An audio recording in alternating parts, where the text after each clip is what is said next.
नमस्कार। वेलनेस चौपाल के सभी मेंबर्स का मैं दीपा शर्मा एक बार फिर से बहुत-बहुत स्वागत करती हूँ और आशा करती हूँ आप सभी स्वस्थ होंगे, मस्त होंगे और हँसते हुए अपना ये प्रोग्राम अटेंड कर रहे होंगे। तो हमेशा की तरह इस बार भी अपने प्रोग्राम की शुरुआत एक छोटी-सी प्रार्थना के साथ करते हैं।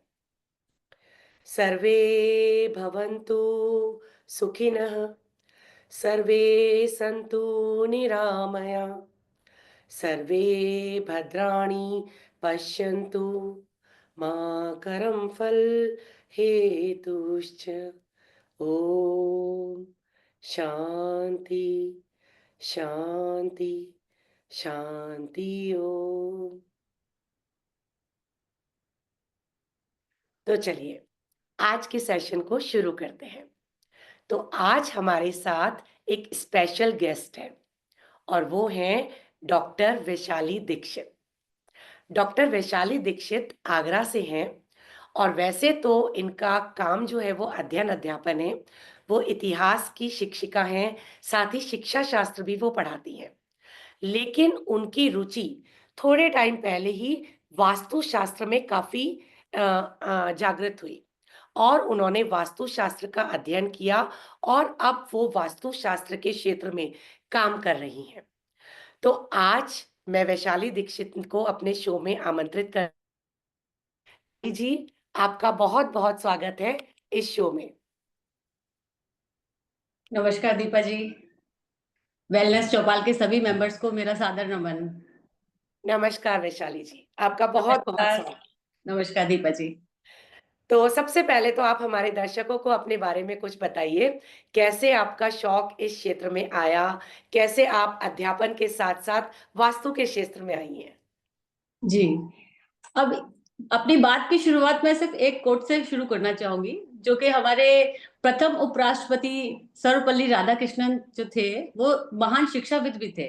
ओके, उन्होंने कहा था कि एक अच्छा अध्यापक वही है जो आजीवन विद्यार्थी बना रहे। तो बिल्कुल बस एग्री। इसी यात्रा पर हम चल रहे हैं। जैसे कि सभी जानते हैं कि आप भी शिक्षाविद हैं, हम भी हैं। तो अध्यापन का जो कार्य है वो बिना अध्ययन के चल नहीं सकता है। ये तो और बात चूँकि हम जो लोग हैं वो शुरू से मेरी रुचि वैदिक शिक्षाओं में रही है और जीवन में ऐसा कुछ हुआ कि परेशानियाँ आईं, तो मेरे एक मित्र हैं अ, तो उन्होंने जब मेरी परेशानियों को देखा और इन सब चीज़ों के बारे में मुझे वास्तु के बारे में बताया और कुछ उपाय बताए, तो उनसे वो परेशानियों से मैंने निजात पाई। तो मेरा इंटरेस्ट फिर उसकी तरफ चलता चला गया। देन अध्ययन का तो बहुत शौक है ही है, तो फिर हमने सोचा कि क्यों ना इसकी पढ़ाई की जाए। देन फिर गुरु मिले और रास्ता तय करना शुरू कर दिया है हमने। अच्छा वैशाली जी, सबसे पहले तो मैं आपसे ये जानना चाहूँगी कि वास्तुशास्त्र है क्या? और इसकी हिस्ट्री क्या है? कहाँ से ये ओरिजिनेट हुआ? अभी तो बहुत पॉपुलर है, तो ये इसकी हिस्ट्री है क्या आखिर?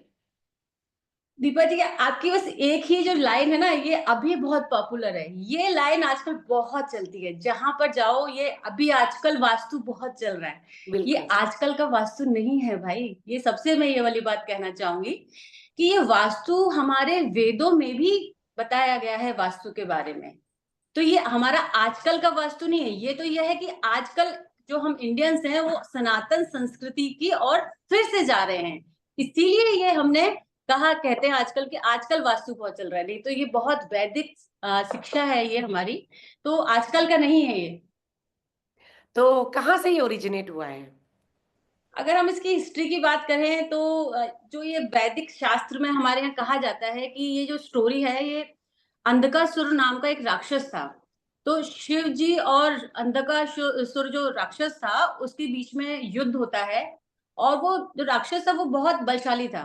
तो शिव जी को उससे लड़ते हुए पसीना आता है, माथे से पसीने की बूंद टपकती है धरती पर और उससे एक विकराल प्राणी का जन्म होता है। तो वो प्राणी जो है शिव जी का भक्त बनता है और उनकी तपस्या करता है। तो तपस्या से जैसे आपको पता ही है कि भोलेनाथ तो हमारे भोले है ही हैं, जो तपस्या करता है उसको वरदान दे देते हैं तथास्तु। तो वही कार्य हुआ और उस विकराल प्राणी ने वो जैसे ही भगवान ने बोला कि तथास्तु, तो उसने बोला कि अब मुझे तो बहुत तेज भूख लगी है, मैं तो खाना खाऊँगा। तो बोले कि क्या खाओगे मतलब, तो पूछा गया तो बोले मैं तीनों लोकों को खाऊँगा। अब जैसे ही तीनों लोकों की बात आई तो सभी देवता ब्रह्मा जी, शिव जी के पास आए, ये तो बहुत गलत हो जाएगा कि तीनों लोक चले जाएँगे, सबसे पहले भूलोक को खाऊँगा। तो सारे देवताओं ने उस राक्षस जो प्राणी था, उसके ऊपर उसको औंधा मुँह लटाकर उसके ऊपर बैठ गए और बीच में बैठ गए ब्रह्मा जी। तब ये कहा गया कि अब तुम ऐसे ही रहोगे, जो तुम्हारा भोजन है, ये आपका जो भोजन है, ये आपका जो भी जना अपना भवन बनाएगा, वो आपको पूजा करेगा, वही आपका भोजन होगा। तो वो जो भूख थी, वो उस पूजा के तहत जो हम प्राण चढ़ाते हैं, वो उनका भोजन होता है और तभी से उनका नाम वास्तु पुरुष पड़ा। ओह! ये स्टोरी मैंने पहली बार सुनी है वैशाली जी। चलिए, आप मुझे बताइए कि वास्तुशास्त्र क्या विज्ञान है या कुछ और है? विज्ञान या फिर कुछ और, अगर मैं विज्ञान की परिभाषा बताऊँ, चूँकि मैं आपको एक और बात बताना चाहूँगी कि मेरा बैकग्राउंड विज्ञान का ही है। मेरी अच्छा, बैचलर्स मैंने अपनी साइंस से ही करी है, देन मास्टर्स मैंने ह्यूमैनिटीज़ में आ गई मैं। तो विज्ञान का अर्थ है, जैसे कि हम जानते हैं कि जिसको हम प्रूफ कर सकें, वही विज्ञान है। जिस भी चीज़ को, जिस भी ज्ञान को का आपके पास प्रूफ है, वो विज्ञान है। बिल्कुल, और विज्ञान के उस प्रूफ में हम कहेंगे जिसको हम देख सकते हैं, जिसको हम छू सकते हैं, जिसको हम साबित कर सकते हैं, बिल्कुल। वो विज्ञान है। तो वास्तु विज्ञान है, 100% विज्ञान है वो। कैसे? इसको हम के 3 तत्व हैं इसके, 3 चीज़ें हैं, 3 पिलर हैं, 5 एलिमेंट्स, 16 दिशाएँ और energies.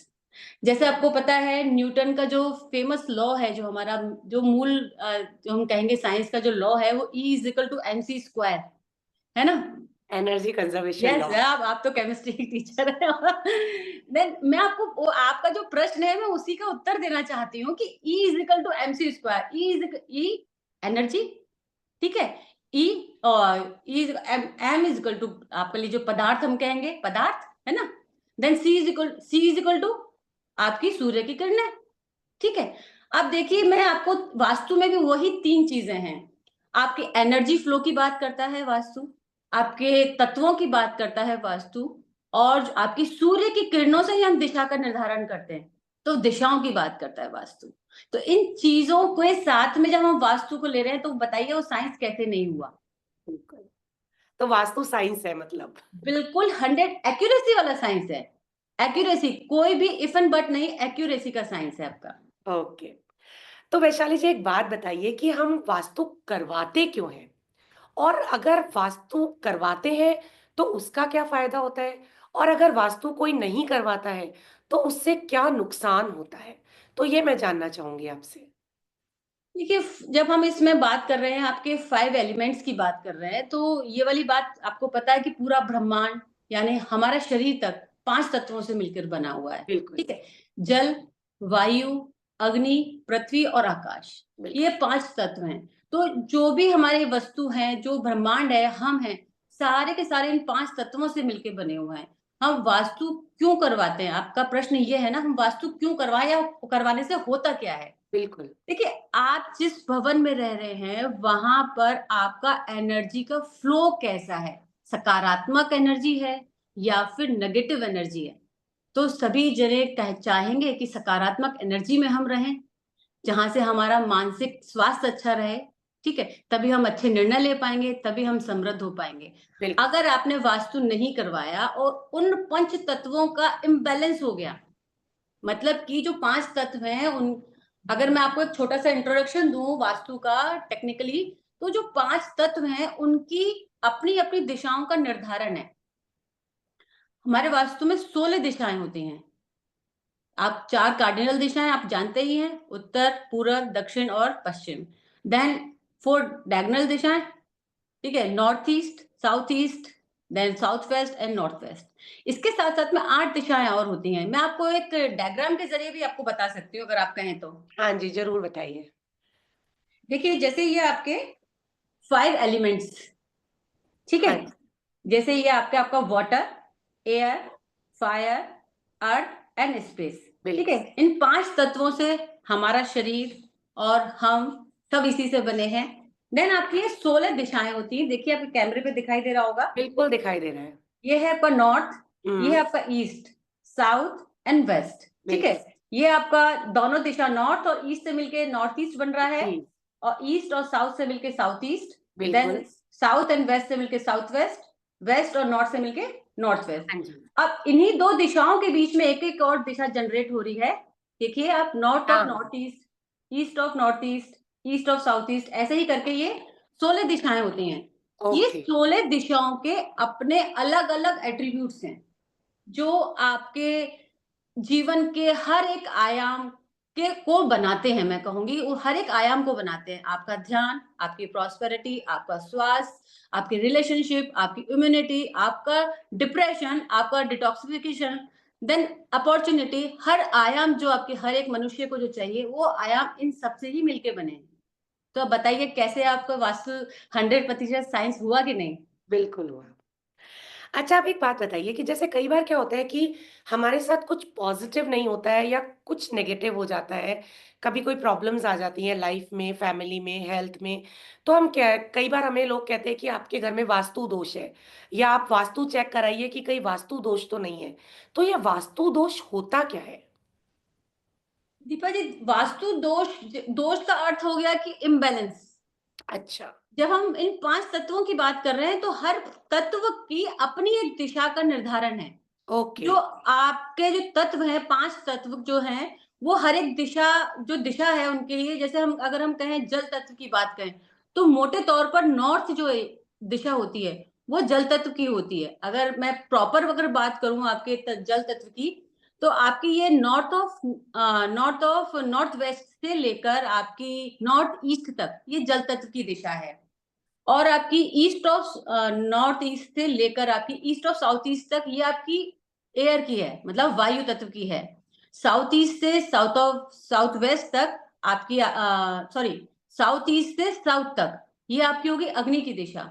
South of south west से लेकर साउथ वेस्ट, ये दो दिशाएं आपकी पृथ्वी तत्व को रिप्रेजेंट करती हैं। Then west of south west से लेकर आपकी नॉर्थ वेस्ट तक ये आपके आकाश तत्व को रिप्रेजेंट करती हैं।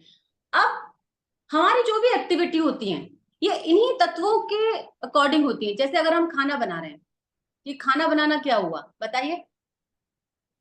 मतलब इसमें अग्नि तत्व आया काम, हाँ, बिल्कुल, बिल्कुल। ठीक है? ये आपका अग्नि तत्व आ गया। अब आप बताइए कि और जल तत्व, पानी, अगर बिल आपने जल तत्व की दिशा में अग्नि यानी खाना बनाना शुरू कर दिया, तो क्या होगा? इम्बैलेंस। इम्बैलेंस हो जाएगा। तो जो नॉर्थ का जो एट्रीब्यूट है अपॉर्चुनिटी, आपकी लाइफ में अपॉर्चुनिटी लाना बंद हो जाएगा। जहां पर अगर आप बोल रहे हैं कि हमारे दुख आ रहे हैं या फिर हमें डिप्रेशन हो रहा है, तो ये ऐसे ही जल मतलब इन तत्वों में इम्बैलेंस हो जाता है कि आप कुछ एक्टिविटी गड़बड़ कर देते हो। हमारी एक्टिविटीज भी इन्हीं तत्वों में बटी हुई हैं। खाना बनाना जो है, जो हमारा चूल्हा है, वो हमारा अग्नि को रिप्रेजेंट करता है। ठीक है? जैसे अगर हम ये कहें कि हमें जो आपके लिए अपॉर्च्युनिटी की बात आई, वो नॉर्थ को रिप्रेजेंट करती है। देन आपका काम, जैसे अगर आपने कहा कि मुझे मैनिफेस्ट करना है इस चीज़ के लिए, वो वेस्ट डायरेक्शन में करना चाहिए। तो हर एक एक्टिविटी हमारी एक तत्व को रिप्रेजेंट करती है। अगर यहाँ पर हमने सही डायरेक्शन में वो चीज़ें नहीं रखी, तो वो इम्बैलेंस हो जाता है, वो वास्तु दोष हो जाता है। अच्छा, तो वैशाली जी एक बात बताइए कि कई हमारा जैसे किचन है, वो तो एक जगह फिक्स है। वो पहले भी फिक्स था और आज भी फिक्स है, ठीक है? तो अब पहले तो ये प्रॉब्लम्स नहीं थी, लेकिन आज ये प्रॉब्लम्स हो रही हैं, तो फिर ऐसा कैसे होता है? ये आप कह रहे हैं कि पहले प्रॉब्लम नहीं थी। आपने उस नज़रिए से नहीं देखा, या फिर आपसे पहले जो उस घर में रह रहा होगा, या आपकी मदर इन लॉ रह रही हो या मदर रह रही हो, उनके संग में प्रॉब्लम आई हो, आपको नहीं पता, है ना? और इसका एक आंसर और होता है, जैसे अगर हम ये वाली बात कहें कि अब क्यों प्रॉब्लम आ रही है? चलो ठीक है, मेरा ही घर है, पहले सब सही था, अब कैसे बेकार हो रहा है? ये होता है, इसका जवाब हम एस्ट्रो वास्तु से देते हैं। क्या होता है कि जो जब हम पैदा होते हैं, तो जो हमारी कुंडली बनती है, जैसे कि आपको पता है 12 खाने वाली कुंडली बनती है, उसमें आपके 9 ग्रह होते हैं। अब आपकी, शायद आपने सुना होगा दशा का आना, महादशा, अंतरदशा।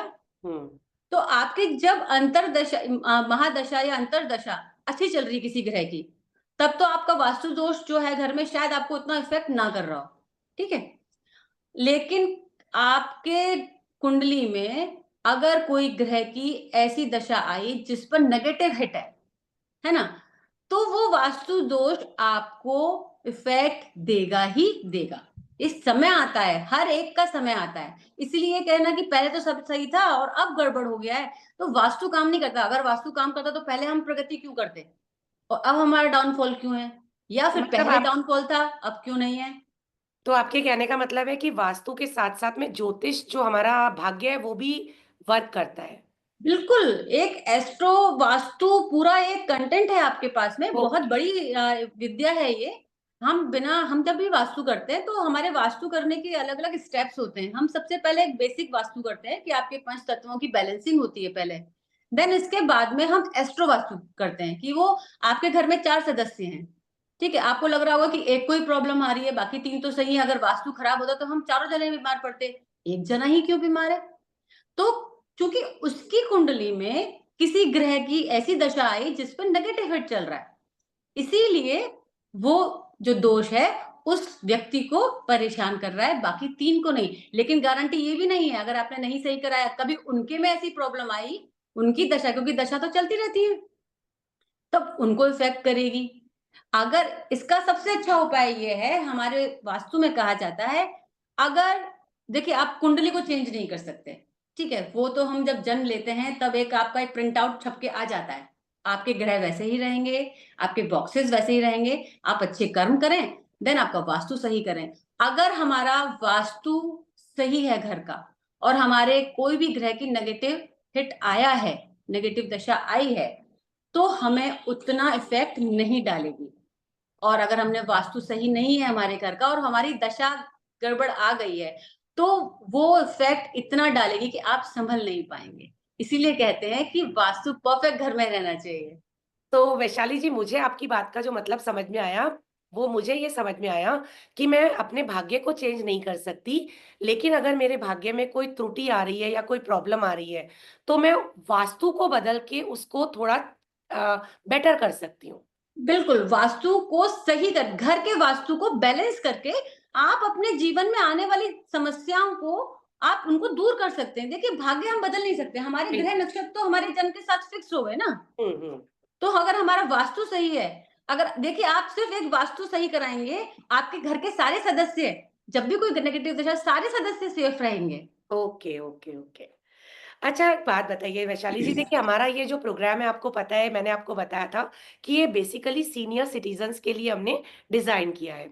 तो अब सीनियर सिटीज़न्स की लाइफ़ में जो मेन प्रॉब्लम आती है, वो होती है या तो हेल्थ रिलेटेड प्रॉब्लम, या कभी-कभी उनके स हमारा क्या होता है कि नई पीढ़ी और पुरानी पीढ़ी में जो थोड़ा-सा रिलेशनशिप गैप आ जाता है, वो एक इश्यू आता है। ठीक है ना? जिसको हम जनरेशन गैप कहते हैं। तो बिल्कुल, एक तो बिल्कुल। हेल्थ के लिए वास्तु कैसे काम आ सकता है, पहले तो आप ये बताइए? और उसके बाद रिलेशनशिप को सुधारने के लिए वास्तु कैसे काम करता है? उस पे थोड़ा-सा आप कमेंट करिए। बिल्कुल, बिल्कुल। देखिए, सबसे पहले तो सभी जो सीनियर सिटीज़न्स हैं, उनको मैं ये कहना चाहूँगी कि हमारे जो मैं 16 दिशाओं की अगर मैं बात कर रही हूँ आपसे, तो हर दिशा का अपना-अपना एक एट्रिब्यूट है। अगर सबसे पहले हम उस एट्रिब्यूट को जान लेंगे, तब आप अपनी एक्टिविटीज़ को भी जान लेंगे। देखिए, एट्रिब्यूट्स जो बता देते हैं कि किस दिशा में क्या कार्य करना है आपको। अगर ह जैसे जो स्टोरी जो मैंने आपको बताई है वास्तु पुरुष की, तो वास्तु पुरुष है, वो आपके घर में औंधे मुँह लेटा है, नॉर्थ ईस्ट में उसका सिर है और साउथ वेस्ट में उसके पैर हैं।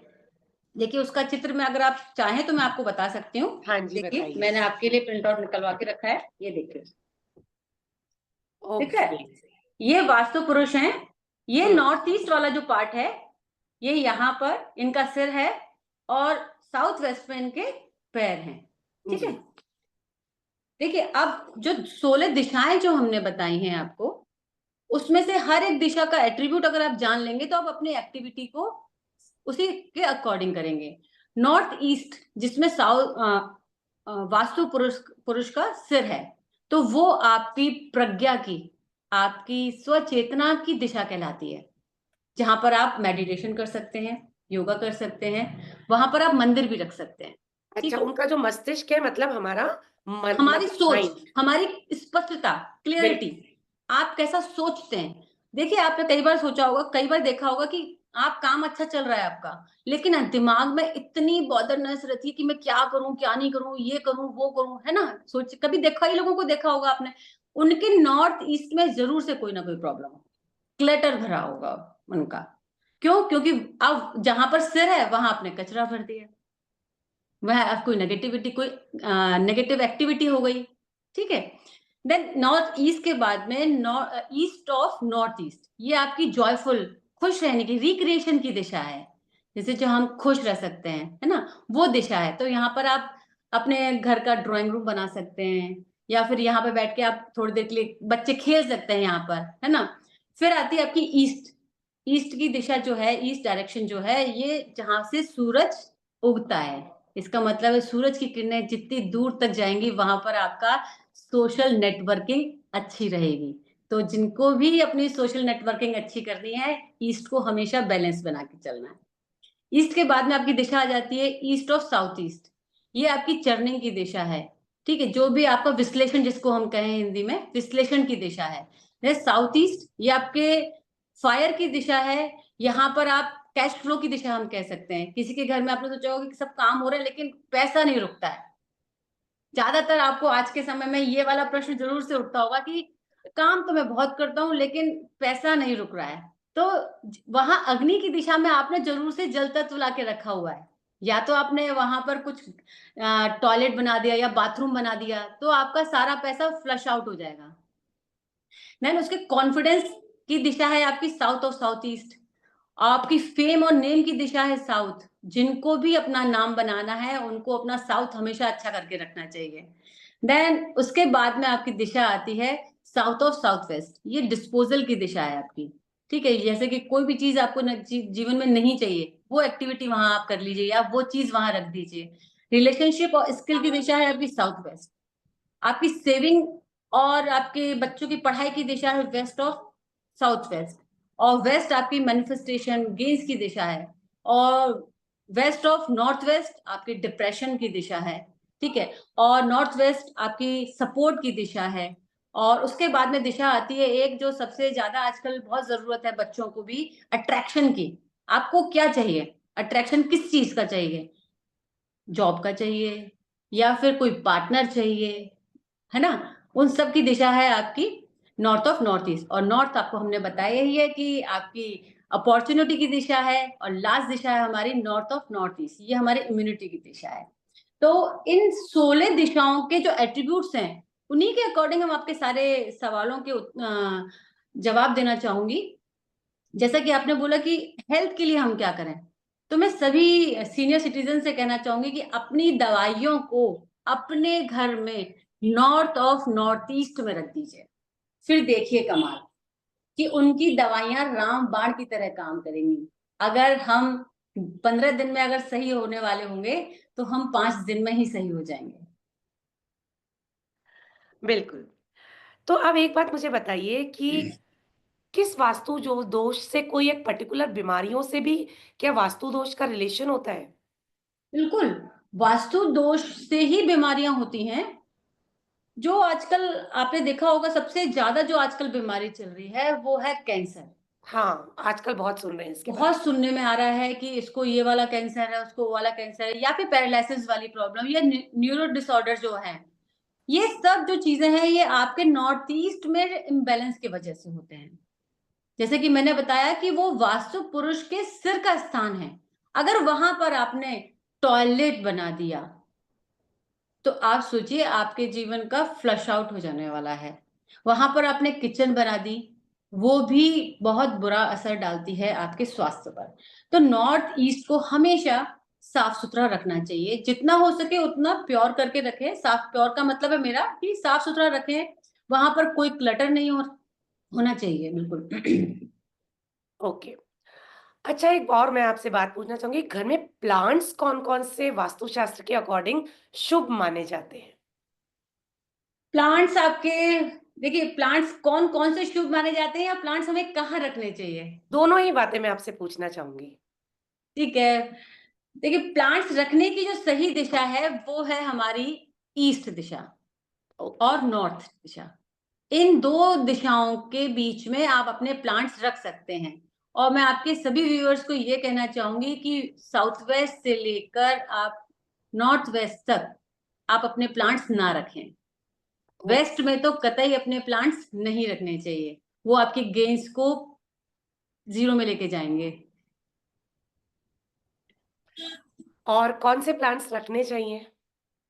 प्लांट्स कौन से रखने चाहिए? देखिए, मैं ये बहुत लंबी लिस्ट हो जाएगी कौन से प्लांट्स रखने चाहिए, लेकिन अगर मैं जनरलाइज करूं तो एक तो कांटेदार प्लांट्स अपने घर में ना रखें, ओके। और हो सके तो जिनमें से लैक्टस निकलता है वो प्लांट्स भी थोड़ा सा दूर रखने चाहिए। और कौन से रखने चाहिए तो आजकल आजकल नहीं कहूंगी, क्योंकि आजकल तो वैसे चल ही रहा है कि वो मनी प्लांट्स आपको मनी लाके देता है, तो ये भी बिल्कुल सही है। आप अपने उत्तर दिशा में मनी प्लांट्स को रखिए, वो अच्छा फल देता है। और हमारे यहाँ तो शुरू से ही तुलसा जी रखी जाती हैं, तो तुलसा जी को आप नॉर्थ ईस्ट में रखिए, और साउथ ईस्ट में भी रख सकते हैं तुलसा जी को, और डेली उनका वंदन कीजिए। अच्छा, एक चीज और मैं पूछना चाहूंगी कि प्लांट्स कई बार लोग छत पे पूरा अपना एक गार्डन डेवलप कर लेते हैं। आजकल टेरेस गार्डन का भी बहुत ज्यादा मतलब वो है। तो ये वास्तु के हिसाब से ठीक है या नहीं है? क्योंकि इस बारे में मैंने बहुत सारी कंट्रोवर्सी सुनी है। तो इसके बारे में थोड़ा क्लियरेंस चाहूंगी मैं आपसे। देखिए, छत पे प्लांट्स होना आप के लिए ये वाला आंसर, में अगर मेरा फिर से वही वाला आंसर होगा कि आप डायरेक्शन देखिए। आपके डायरेक्शन देखिए कि छत पर कौन से डायरेक्शन, घर के किस डायरेक्शन में आप रख रहे हैं। मेरा कहने का अर्थ ये है कि आप डायरेक्शन सबसे पहले देखिए। छत का इतना ज्यादा इश्यू नहीं है, वो अगर आप हम उसमें एस्ट्रो देखेंगे तब आपकी बात करेंगे कि छत पे रखने चाहिए कि नहीं रखने चाहिए। लेकिन इन जनरल आपको अपने प्लांट्स कहीं पे भी रखें, लेकिन ईस्ट और नॉर्थ दिशा में ही रखें, साउथ में और वेस्ट में ना रखें। Okay, okay, okay. अच्छा, एक और चीज़, एक्वेरियम को हमने बहुत सुना है कि एक्वेरियम से पॉज़िटिविटी की जाँच होती है घर की। जैसे मैंने जो सुना है कि कई जगह पे ऐसा होता है कि कोई घर खरीदने से पहले फ़िशेज़ एक्वेरियम विथ फ़िशेज़ रखा जाता है। तो उससे कैसे चेक किया जाता है कि घर में पॉज़िटिविटी है या नेगेटिविटी है? नहीं, नहीं, इसमें दीपा जी बस थोड़ा आपकी बात से थोड़ा-सा डिसएग्री होना पड़ेगा मुझे। घर में एक्वेरियम अगर ना ही रखें तो वो ज़्यादा अच्छा है। अब देखिए, हम लोग कौन से प्राणी हैं, और मछली जलीय प्राणी है, हम स्थलीय, वो जलीय। अब जलीय प्राणी को आप अपने घर में लेके आ रहे हैं, जिसके लिए दुनिया बिल्कुल नहीं है। जो हमारे सर हैं वो यही हमें बताते हैं कि ये दुनिया नहीं है उनके लिए, तो हम यहाँ पर उनको क्यों लेके आए? क्या हम आजीवन समुद्र में रह सकते हैं, या हम आजीवन अपना चाहे हमारा पूरा पैकेज बन जाए हम अपने पनडुब्बी में आ जाए वहां रह सकते हैं? नहीं ना, वो शायद हम पे जाती होगी। लेकिन अगर कोई रख रहा है तो उसके लिए एक्वेरियम के लिए जो दिशा है वो जल तत्व वाली दिशा में एक्वेरियम रखा जाए तो सही है। लेकिन मेरे हिसाब से मैं पर्सनली बोलूं तो मैं भी इस वाली बात से एग्री करती हूँ कि जिस दुनिया के जो हैं उनको उसी दुनिया में रहने दिया जाना चाहिए। अगर आपको अपने घर की जांच करनी है तो वहां पर आप अपने घर की पॉजिटिविटी बढ़ाने के लिए आपके बहुत सारे हम उपाय बताते हैं अपने वास्तु में। चलिए, हम आप कह रहे हैं तो मैं आपको बता देती हूँ कि अपने व्यूअर से आपके व्यूअर के लिए कि आप अपने घर में पीली सरसों का छिड़काव करिए। जो ओके, भी अच्छा शुभ दिन है आपके लिए, दिन का देख लीजिए कि पूर्णमासी हो या फिर कोई अच्छा दिन हो, तो उस दिन अपने घर में, पूरे घर में आप पीली सरसों का छिड़काव कर सकते हैं। ओके। इससे क्या होगा? पॉज़िटिविटी बढ़ती है। ओके। चलिए, अच्छा, एक और मैं आपसे क्वेश्चन पूछना चाहूँगी, जब हम घर में एंटर करते हैं, तो कई लोग घर की एंट्री पे शू रैक्स रखते हैं, तो वो क्या ठीक है या नहीं है? देखिए, घर के बाहर कोई भी चीज़ अगर रखी हो, एक तो सबसे पहले तो जो भी चीज़ रखी है, पहले तो साफ-सुथरी होनी चाहिए, मैनेज्ड होनी चाहिए। और अब इसमें ये आता है कि आपके घर का जो एंट्रेंस है, वो कौन-सी दिशा है, ठीक है? अगर आपने रख दी है, वो आपकी उस दिशा में रखी है कि वो नॉर्थ ईस्ट पड़ रहा है आपका, तो आप देख लीजिए क्या होगा। सिर में जूते रखे हुए हैं, ओके, तो आप अपनी दिशा को देख के ही शू रैक रखें, और जहाँ पर भी रखें घर शू, वो आपके मैनेज्ड होने चाहिए, दिखने नहीं चाहिए, साफ-सुथरी चीज़ें होनी चाहिए। पैक्ड मतलब उसमें जी, अलमीरा में शूज़ रख। बिल्कुल, बिल्कुल, बिखरे हुए नहीं होने चाहिए, घर में नेगेटिविटी आती है उससे। ओके। तो वैशाली जी, अब चलते-चलते मैं एक बार आपसे ये पूछना चाहूँगी कि कुछ और जो भी टिप्स आप हमारे दर्शकों को देना चाहें, जिन्हें वो ईज़िली अपने घर में इम्प्लीमेंट कर सकें? देखिए हमारे आपके जो व्यूअर्स हैं, जो कि अब हमारे भी बन चुके हैं, वो सीनियर सिटीज़न हैं, तो मैं उनको ये कहना चाहूँगी कि एक तो उनके लिए सबसे जो बीमारियों की अगर हम बात कर रहे थे, उसमें सबसे जो लाइफ़स्टाइल वाली जो बीमारी है, जो ज़्यादातर सबको होने लगी है कि एक डायबिटीज़ और बीपी की जो प्रॉब्लम्स है ना, वो बहुत होने लगी हैं। तो आप अपने घर में ईस्ट ऑफ साउथ ईस्ट की जो दिशा, उसको देखें कि वो इम्बैलेंस तो नहीं है ना? वो ज़रूर से देखें कि वो इम्बैलेंस है कि नहीं। ये कैसे देखा जाता है कि कोई दिशा इम्बैलेंस है या नहीं है? वही मैंने जो उनके एट्रिब्यूट्स बताए हैं, उसमें एक्टिविटी नेगेटिव तो नहीं है। देखिए जो मतलब 5 पहले हमें ये जानना पड़ेगा कि उस पर्टिकुलर दिशा किस तत्व की दिशा है जी। और फिर हमने कहीं कोई अपोज़िट तत्व तो वहाँ नहीं रख दिया है। Yes, yes, yes. देखिए जो ओह! पंच तत्व हैं, इनके पंच तत्वों में से एक सपोर्टिव होता है और उसके दूसरा वाला वो नेगेटिव होता है। ये आपका कहना चाहिए कि कैसे किससे कौन-सा बन रहा है और किससे कौन-सा घट रहा है। तो जो 5 तत्व हैं, जल से वायु बनती है, वायु से अग्नि बनती है और अग्नि से पृथ्वी और पृथ्वी से आकाश और आकाश से फिर बारिश होके जल बनता है। लेकिन अब इसमें से एक-एक तत्व बीच में से हटाते जाइए, वो एक-दूसरे को घटाने का कार्य करेंगे। जल और अग्नि एक-दूसरे को घटाने का कार्य करेंगे, ठीक है? और ऐसे ही वायु और पृथ्वी, जैसे ही वायु चलती है, आपने देखा होगा पृथ्वी की जो ऊपरी सतह है, वो उड़ के चली जाती है, ठीक है? तो वायु और पृथ्वी तत्व एक-दूसरे के अपोज़िट हुए। देन आपका अग्नि और आकाश, ठीक है ना? आकाश और वायु अपोज़िट हुए और ऐसे ही ये एक साथ में होते हैं, वो सपोर्ट करते हैं। जल को वायु सपोर्ट करता है, वायु को अग्नि सपोर्ट करती है ना? तो वायु काफ़ी अग्नि को गहन सपोर्ट करता विज्ञान है। हो गया ये तो। हैं? काफ़ी डीप स्टडी वाला विज्ञान हो गया ये। यस, मैंने कहा ना बिल्कुल एक्यूरेसी का सिद्धांत है भाई, एक्यूरेसी का शास्त्र है। हम ऐसी बात ही नहीं कर रहे हैं क्योंकि साइंस के स्टूडेंट रहे हैं, तो कभी हम बिना साइंस के इधर-उधर जाते ही नहीं। बिल्कुल, बिल्कुल। अच्छा, एक इंडोर प्लांट्स के बारे में आपका क्या विचार है कि इंडोर प्लांट्स रखने चाहिए या नहीं रखने चाहिए? इंडोर प्लांट्स बिल्कुल रखें आप। मैंने बस बोला ना, बस दिशाओं का ध्यान रखें। इंडोर प्लांट्स रख सकते हैं, बस कांटेदार प्लांट्स ना रखें आप। अच्छा, एक जो मैंने सुना कि जैसे कछुआ घर में रख लेते हैं या हम वो लाफिंग बुद्धा घर में रख लेते हैं, तो इनसे बहुत पॉज़िटिविटी आती है। It is like feng shui I think. Yes, yes, yes. तो इसके बारे ये में क्या ख़्याल है? चाइनीज़ हम चाइना की ओर क्यों जाएँ, जब हमारा वैदिक साइंस ही इतना हाँ, पॉजिटिव और बिल्कुल। इतना तो समृद्ध इसका है। क्या जैसे कछुआ या ये हमारे वास्तु में भी कुछ है? बिल्कुल, बिल्कुल, बिल्कुल। कछुआ स्टेबिलिटी की एक का प्रतीक है। ओके, ठीक है? और लाफिंग बुद्धा जो है वो लाफिंग बुद्धा को जो आपने देखा होगा कैसे होते हैं थोड़े से मोटे, है ना? प्रॉस्पेरिटी वाले, गले में चेन, देन हँस रहे हैं और मोटी-सी जिसे हम कहें तोंद है। तो वो वो चाइनीज़ में बाद में आया है। अगर हम उसे कहें कि हमारे यहाँ अगर हम उसकी बात करें तो वो कुबेर जी हैं, जिनकी नाइस। दिशा है उत्तर।